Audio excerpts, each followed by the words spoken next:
देखिए अंकुर, ये सिर्फ परंपरा तोड़ने का प्रश्न नहीं है, ये दरअसल लोकतंत्र को अंदर से कमजोर करने की कोशिश है। क्योंकि हम्म। अगर विपक्ष है तो लोकतंत्र है, और अगर विपक्ष नहीं है तो लोकतंत्र नहीं है।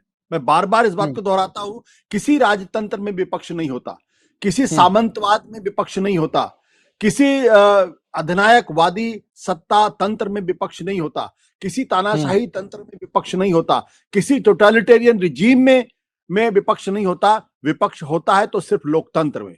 अगर लोकतंत्र में विपक्ष नहीं है तो फिर वो लोकतंत्र नहीं है।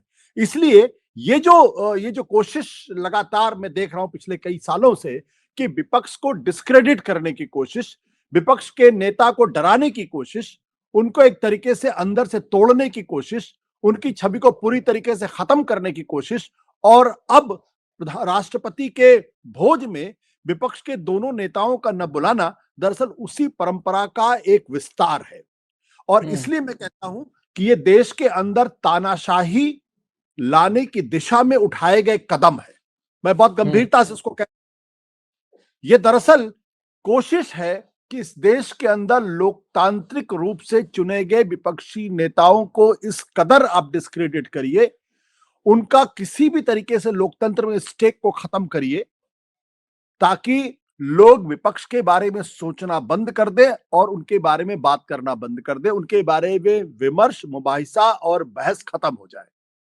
ये कोशिश है, और इसलिए ये कोशिश खतरनाक है।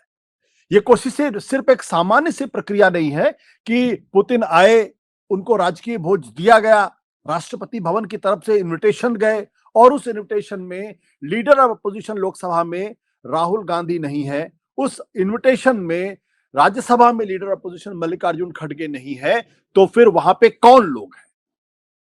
ये कौन लोग हैं? जब सत्ता पक्ष के बाद, प्रधानमंत्री के बाद अगर दूसरी सबसे महत्वपूर्ण कुर्सी अगर कोई होती है तो लोकसभा में वो कुर्सी नेता विपक्ष की होती है। नेता विपक्ष ही इस बात को इंश्योर करते हैं कि देश के अंदर लोकतंत्र रहे। मैं ये सवाल पूछना चाहता हूं कि देश में प्रधानमंत्री है तो विपक्ष की जरूरत क्या है? नेता विपक्ष की जरूरत क्या है? सरकार तो तब भी चलेगी। नेता विपक्ष की जरूरत इसलिए है, विपक्ष की जरूरत लोकतंत्र के अंदर इसलिए है क्योंकि किसी भी तरीके की सरकार हो, कैसी भी सत्ता हो, दरअसल वो सत्ता अपने आप में निरंकुश हो जाती है अगर उसके ऊपर विपक्ष का अंकुश ना हो।